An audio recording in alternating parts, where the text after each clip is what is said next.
Hello, my name is Rebekah Lewis. I'm a registered nurse. I am here to present my plan for patients with mental illness that may become violent or aggressive to prevent chemical or physical interventions. Mental illness is a disease that affects 1 in 4 Americans, according to the National Institute of Health. Violent incidents have been on the rise, and according to some studies, this is because of shortage of nurses and patient acuity. Oftentimes, patients are physically or chemically restrained without any previous intervention. The nurse's response before and during these escalation periods will be priority to determine factors of safety for the immediate public, the patient, the coworkers, and themselves. Knowledge and application is key to de-escalate aggressive or violent situations. According to J. Pebbles, resolving a potential aggressive or violent situation should include the use of empathy expressed both physically and verbally, unification of staff, and setting limits in a non-confrontational way. There are certain elements involved to effectively intervene to de-escalate aggressive or violent patients. A few of these are autonomy, control over ourselves, dignity for a patient, self-knowledge, early intervention, providing options, and avoiding physical confrontation.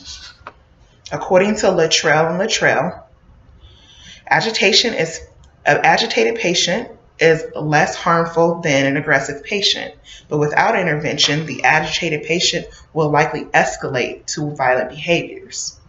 Steps of aggression can be thought of as calm, anxious, agitated, aggressive, and violent. Aggression can occur without precipitating factors,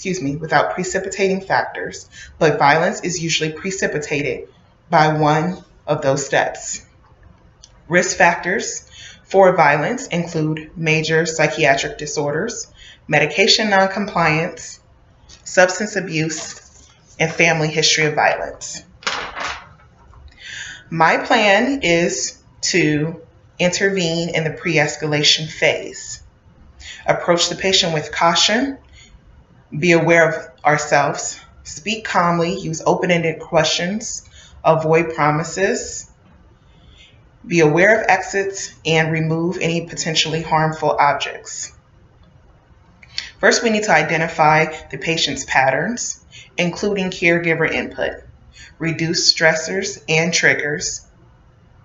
When the patient starts to become escalated, we should provide a calm space. If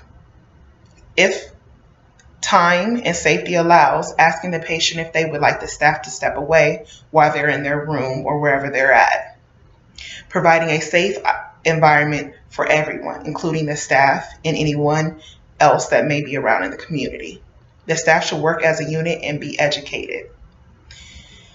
Things that we can do to intervene is allow the aggressive patient to have a self-timeout, whether it's going to their room, going to a quiet room, or going for a walk. Also, removing the presence of triggers. If it's certain staff members, if it's a uniformed officer, if it's a loud noise. Also, asking them what we can do to help calm the situation, and then implementing it as applicable. Only one staff should address the aggressive patient. That should be the most trusted staff. Staff should not approach the patient and overwhelm the patient in multiple numbers. If the one staff, after keeping their distance, of course, is not able to de-escalate the situation, a second staff can be introduced as a distraction. That staff can come in and ask if the patient is okay, focusing on the patient, and asking them what they can do to help calm the situation. Other things can be used as distractions, such as asking them if we can get them something to drink, dimming the lights, turning down loud music. Also, we can offer squeeze ball to help relieve stress and using techniques such as writing down their feelings. Providing a marker and large pieces of paper, I feel, will allow the patient time to cool down when writing down their feelings, and as a use of distraction. The doctor should be aware, along with other staff members, be aware of what the patient's plan is for when they're escalated, and everyone should be able to implement this plan.